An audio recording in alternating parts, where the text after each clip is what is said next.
चलिए जानते हैं देश दुनिया की सिलेक्टेड काम की बहुत ही महत्वपूर्ण 50 बड़ी लेटेस्ट खबरों को बस कुछ ही मिनटों में। लेकिन दोस्तों, वीडियो को आगे बढ़ने से पहले अगर आप लोगों ने हमारे चैनल को अब तक सब्सक्राइब नहीं किया तो सब्सक्राइब कर लीजिए।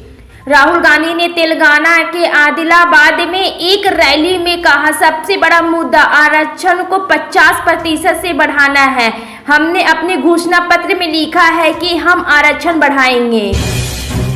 बंगाल में 25,753 कर्मियों की नौकरी रद्द करने के खिलाफ याचिका पर सुप्रीम कोर्ट ने आज सुनवाई करेंगे। बंगाल के स्कूल भर्ती घोटाले मामले में कलकत्ता हाई कोर्ट के आदेश के खिलाफ दायर इस याचिका में बंगाल सरकार की याचिका भी शामिल है।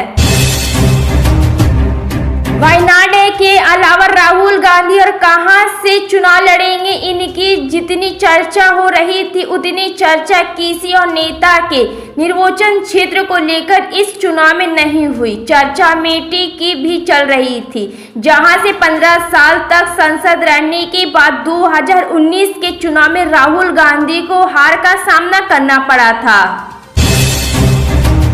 लोकसभा चुनाव के 2 चरणों के मतदान हो चुके हैं, अब 5 अन्य चरणों के मतदान होने शेष रह गए हैं। ऐसे में सभी राजनीतिक दल अपनी तैयारियों में कोई भी कोर कसर नहीं छोड़ना चाहते हैं।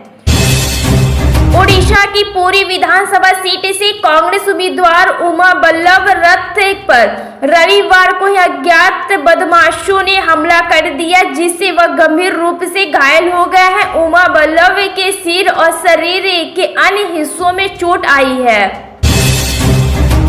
ओडिशा दौरे के दूसरे दिन एक सभा में विश्व बंधु भारत विषय पर बोलते हुए जयशंकर ने दुनिया भर में साझेदारी करने की भारत की क्षमता का जिक्र किया। विदेश मंत्री जयशंकर ने रविवार को कहा कि कुछ देशों में चल रहे युद्ध और अनिश्चितता के बीच कई देश भारत के साथ दोस्ती का हाथ बढ़ा रहे हैं। लखनऊ लोकसभा सीट बीते कुछ दिनों से अपना राजनीतिक घटनाक्रम को लेकर चर्चा का विषय बनी हुई है। इसी सीट पर बीजेपी के उम्मीदवार और मौजूदा सांसद राजनाथ सिंह चुनाव लड़ रहे हैं।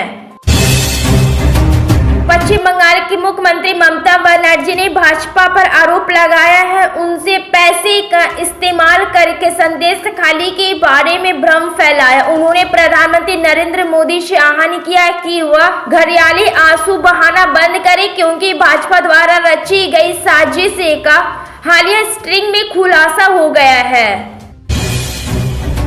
केंद्रीय गृह मंत्री अमित शाह के फेक वीडियो मामले में दिल्ली पुलिस की स्पेशल सेल द्वारा गिरफ्तारी किए गए कांग्रेस नेता अरुण वी रेड्डी 3 दिन के लिए पुलिस रिमांड पर है।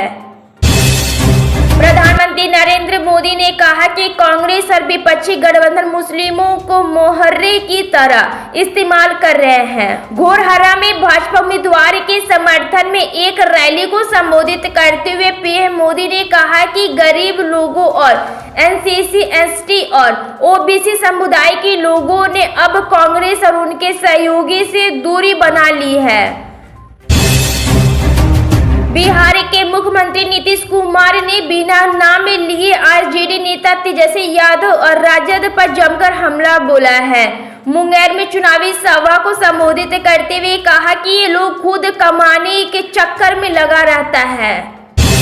लोकसभा चुनाव के 2 चरणों के मतदान हो चुके हैं, अब 5 अन्य चरणों के मतदान होने शेष रह गए हैं। ऐसे में सभी राजनीतिक दल अपनी तैयारियों में कोई भी कोर कसर नहीं छोड़ना चाहते हैं।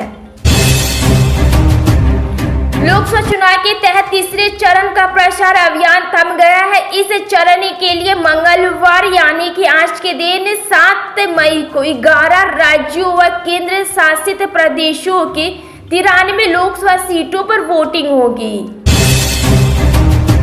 पश्चिम बंगाल की 42 लोकसभा सीटों की अहमियत सत्ताधारी भाजपा और बंगाल में शासन कर रही ममता बनर्जी के टीएमसी को बेहतर मालूम है।